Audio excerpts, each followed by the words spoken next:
Good day mga kagulo. So meron lang tayong 3 araw para sa ating third lap. So habang lumalayo yung karera, nahihirapan na yung mga ibon natin. So importante lang healthy sila pagdating na loading. So okay naman yung mga pup nila, yan, bubuo na. Naka-recover na yung mga ibon natin. Pati sa lapag, yan, bubuo na yung mga pup nila. Pas ng tabi sa kumakain. So, sana lang magtuloy-tuloy na maging healthy yung ibon natin para pagdating ng karera is malakas yung chance na makauwi sila. So, kahit hindi mabibilis yung ibon natin, importante healthy lang sila. Kasi pag healthy yung ibon, may chance tayo makauwi sila at makapag-clock sa oras. Mga kapatid, makikinis naman yung ibon natin. Ayan, dyan sa rolong natin. Ayan. So, si Banlo, nag-clock siya. Medyo kahit late na, pero nag-clock siya. Cut-off yan ng first lap. Katulad nun, yung first dropper natin, cut-off yan ng first lap. So, ito yung second dropper natin. Magkapatid yan sila.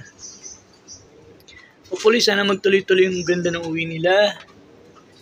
And sa mga latecomers, sana mag-improve sila. Ayos na yung ibon natin. Naka-recover na sila kahit paano. Patunay yung kanilang mga pup, bubu na. Ayan. Kasi motivated na sila, may mga pares-pares din sila. Sana makatulong.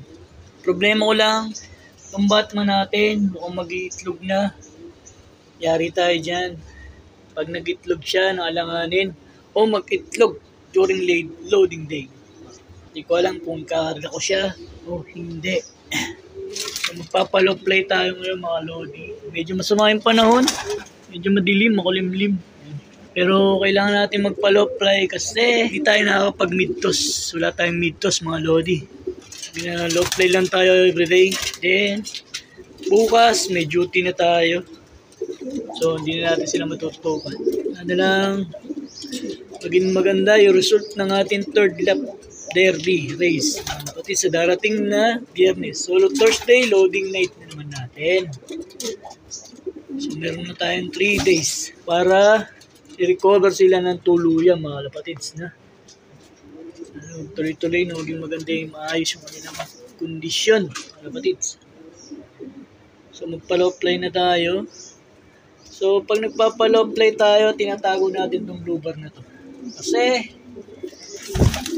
itong brown na to, hindi umuwi hanggat nasa labas itong blue bar. So, kailangan natin siyang hindi isama sa low fly para itong brown na to ay umuwi sa oras dito.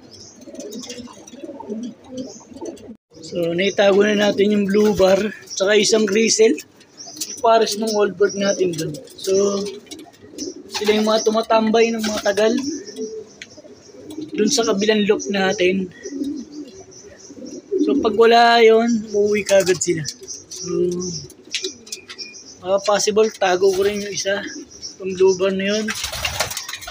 Kasi pares ito nung, yan ito, pares niyan. Itong ating first dropper. Umuwi rin ito sa ating old block at tumatambay na matagal dun. So, sumasama siya rin.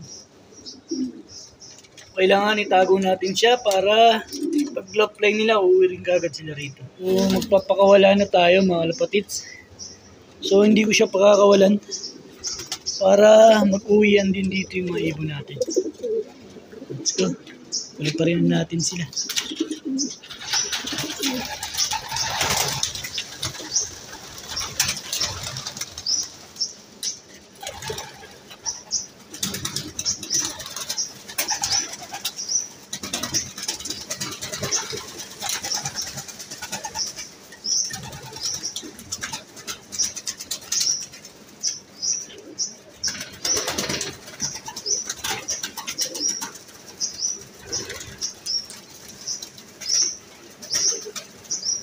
So, nakapagpa-low play na tayo. Ayan.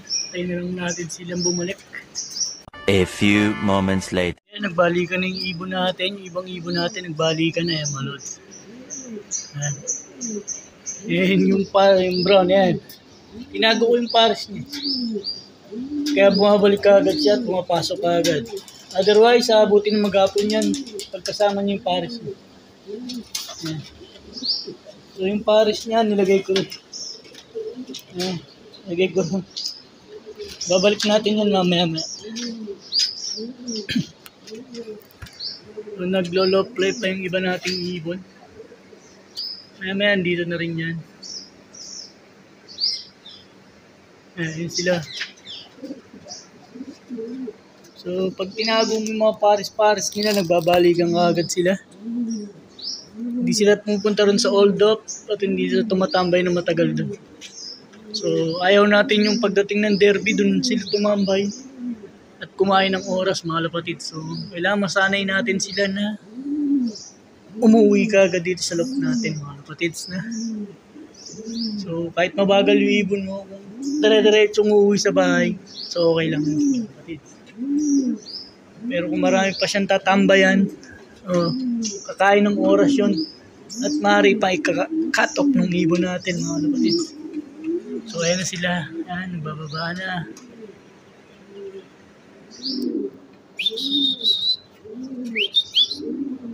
Ayan sila.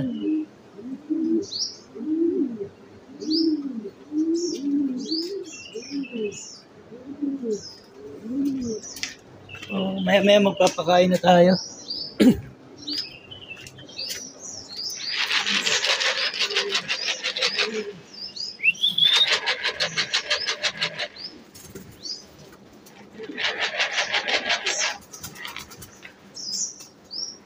Yan. So babalik ko na yung pares niya kung galit na siya. Balik na natin. Para maalala niya lang na lagi nandito yung pares niya sa kulungan. So balik na natin yung pares niya, mga kapatids.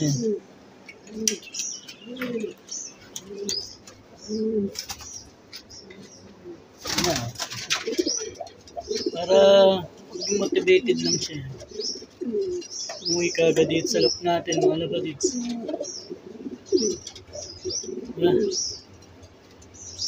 Hindi siya nagtatagal ngayon sa labas kapag nandito yung pares niya. Yabang. Bababa pa, oh.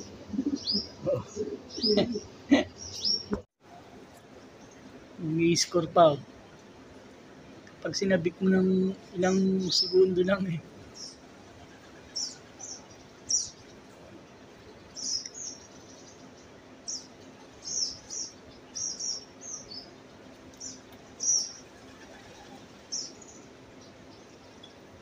Score na. A few moments later. Ito yung mga ibon natin, mga kapatids, tapos na silang mag-low fly. So hindi sila nagtambayan ngayon dun sa kabilang loop kasi tinago ko yung mga pares-pares nila.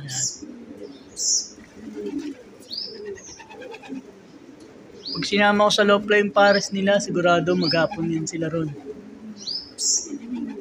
Pero pag nakatago yung mga pares nila, mag-uwi ang agad ng dito.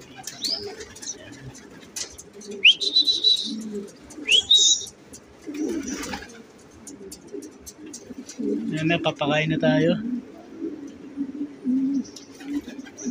Kain na tayo, mga lodi, yan. Magpasukan yung mga barata birds natin. Yan. Pasok.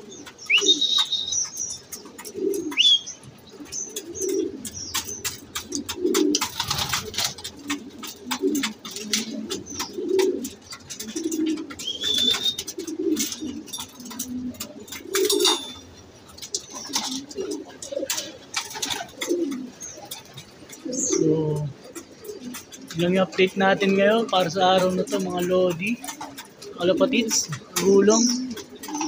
Maraming salamat sa panonood. Huwag niyo kalimutang like, share, subscribe ang ating YouTube channel. Follow niyo rin ating Facebook page, Alan Love TV. Bye!